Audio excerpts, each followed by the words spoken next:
I wanted to discuss this idea of character change. It is wrapped around the idea on changing one's identity. You see, when we do seek change in a particularly malicious part of our habits, let's say we are smoking too much, let's say we are drinking too much, or let's say we are addicted to watching those naughty videos on the internet. Usually, people focus on the third stage of the pyramid of actual change, which is the outcome. How do I change the outcome? How do I change this particularly insidious cycle that I have trapped myself into? In fact, the primary source or the root of that particular change is the change in identity. You see, you will continue to fail if you try to remove these habits out of your life by just thinking about it. The key is that you need to find the why.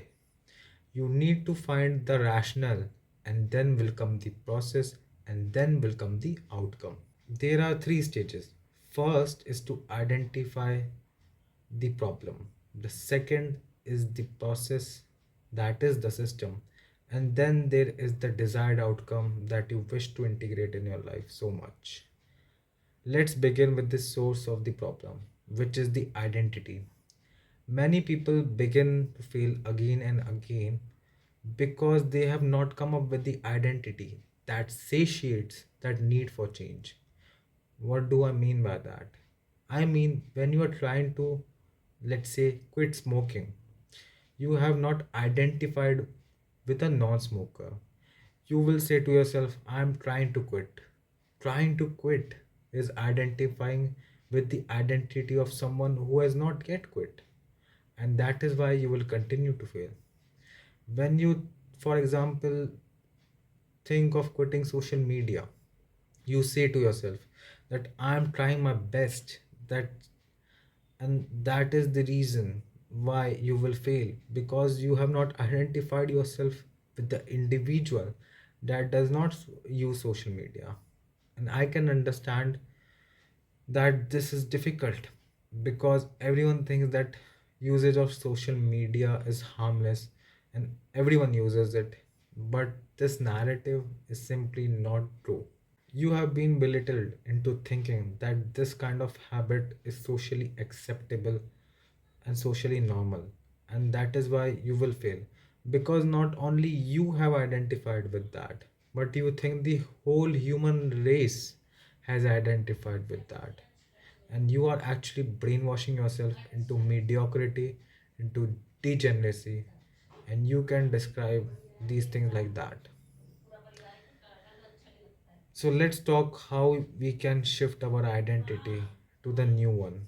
And it all starts with who that person is. Who would you like to become?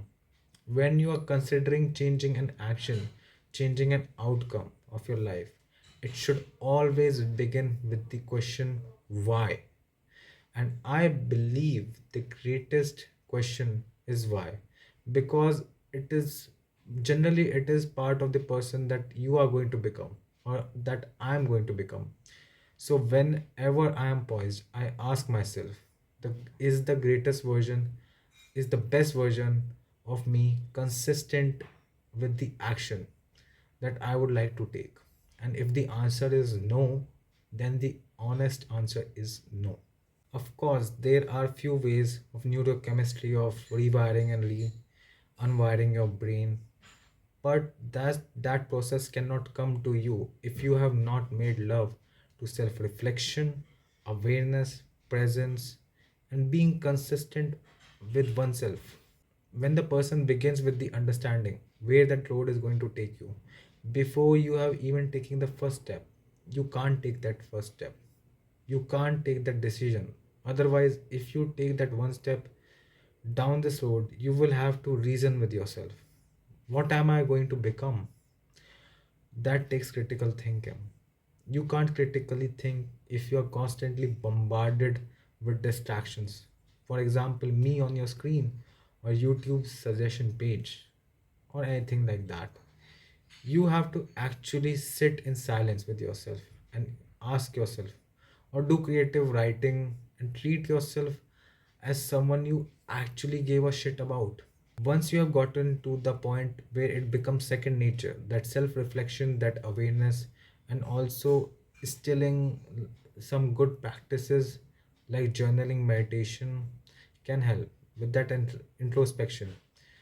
You can start to integrate these systems, and that will allow you to crawl out of that hole that you are stuck into. For example, if it is a problem with drinking, it is making that behavior difficult. It is easy to continue that behavior if the environmental constraints are not restricted. Meaning, if it is easy for me to walk down to the fridge and get some beer, I would probably do that. So I don't have beer in my fridge. You can make the same very small tweaks in the environment to make those difficult decisions, those changes in habits. Also, many people, I think, place too much attention on difficulty of these kind of things, that and that actually goes against your desired outcome.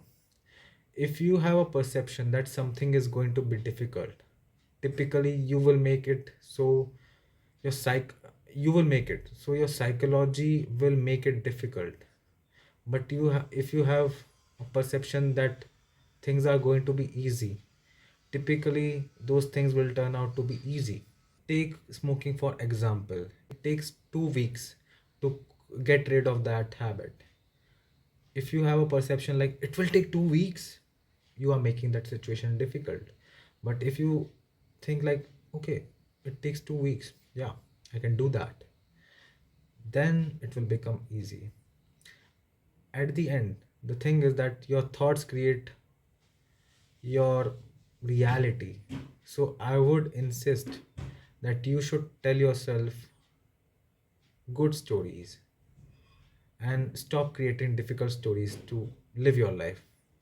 And if you create easier stories, then the outcome and the path will be easier.